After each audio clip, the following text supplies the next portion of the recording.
le Figaro Magazine publie un dossier absolument vertigineux sur la Belgique. Un titre choc, voyage en Belgiquistan, comment l'islam s'est imposé en Belgique. La menace islamiste, Philippe, en France grandit, pourquoi? Vous savez, la Belgique, il y a 3 éléments. Premièrement, les gens vivent séparés. On n'en est pas encore là en France, mais ça vient. Séparatisme. Deuxièmement, il y a des listes communautaires. Et troisièmement, la diminution des élites. C'est fini. La bataille est perdue en Belgique. On va direct au califat. C'est une question de délai.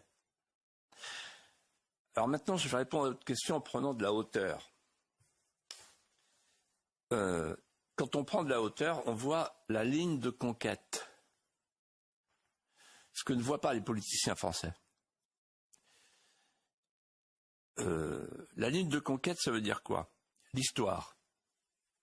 Dans l'histoire, on sait que là où l'islam est venu, il reviendra. Il faut écouter le cheikh égyptien, un esprit brillant, Youssouf El-Qaradawi, qui a dit ceci: nous avons quitté Grenade, contraint et forcé, Vienne, contraint et forcé, nous reviendrons, et cette fois-ci par le prosélytisme, pour une nouvelle conquête. Et ce télécoraniste sait mieux que quiconque que ce sont les mouvements de population qui font l'histoire. Si les hommes politiques qui nous regardent pouvaient retenir seulement ce propos-là et en tirer toutes les conséquences, ce sont les mouvements de population qui font l'histoire. Voilà pour l'histoire. Maintenant, il y a le Coran et la Sunna. Les islamistes considèrent qu'il faut effacer de la face de la terre les 2 monothéismes qui ont précédé l'islam. Pour eux, je cite, la bipartition est temporaire.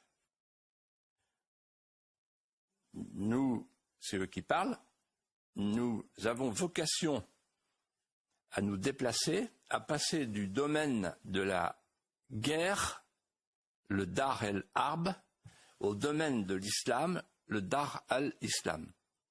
La maison de la guerre, la maison de l'islam. Ça va mieux en Belgique qu'en France, mais en France, on est bien parti. Et puis ensuite, il y a la charia. Les hommes politiques français ne comprennent pas ce qu'est la charia. Ils parlent de la laïcité, etc. Mais la laïcité, est-ce que vous avez imaginé la République face à Allah? Elle pèse rien. Pourquoi? Parce que c'est la parole incréée.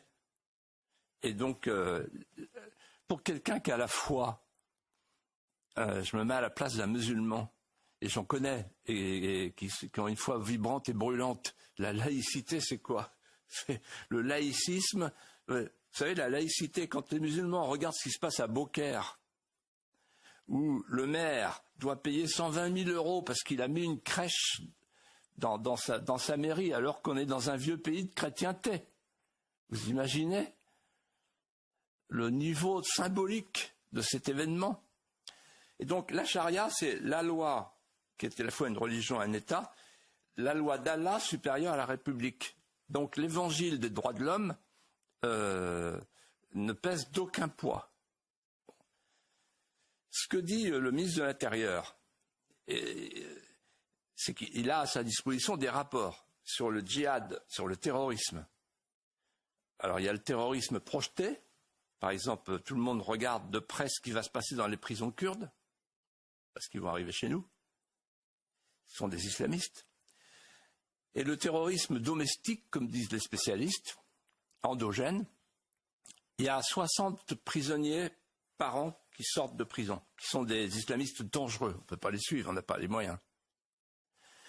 Et après, ce que dit le ministre de l'Intérieur, il parle des frères musulmans. Effectivement, il y a un rapport de M. Chamoulot, le directeur du renseignement, qui dit qu'il y a 2 grands dangers, le narcotrafic et les frères musulmans. Les frères musulmans, en fait, ils ont un projet intellectuel et politico-religieux qui vise à instaurer le califat islamique mondial. Et donc, ils essayent, c'est ce que dit très bien Florence Bergeau-Blaclair, que je cite souvent, mais elle est magnifique, elle a tout compris, avant tout le monde, et elle est courageuse, un courage intellectuel incroyable. Elle dit, en fait, ils sont en train de chercher à faire en France, par le halal, par l'école, par le sport, une société charia compatible. Vous savez, l'école, on n'est pas très loin de basculer. Et pourquoi, en fait, le fruit est mûr? Parce que on assiste à 3 chassés-croisés. Je vous invite à réfléchir à ces 3 chassés-croisés. Basse pression économique au sud, haute pression économique au nord. Donc il y a un phénomène d'aspiration. Basse pression démographique au nord, haute pression démographique au sud. Phénomène d'aspiration. Et 3e phénomène d'aspiration, dans l'autre sens. Haute pression spirituelle au sud, basse pression spirituelle au nord. Et donc, le chassé-croisé, évidemment, nous est très défavorable. Et enfin, ce que je voudrais dire, c'est que face à cela, face à ce djihadisme d'atmosphère, on a la complicité active et la complicité passive.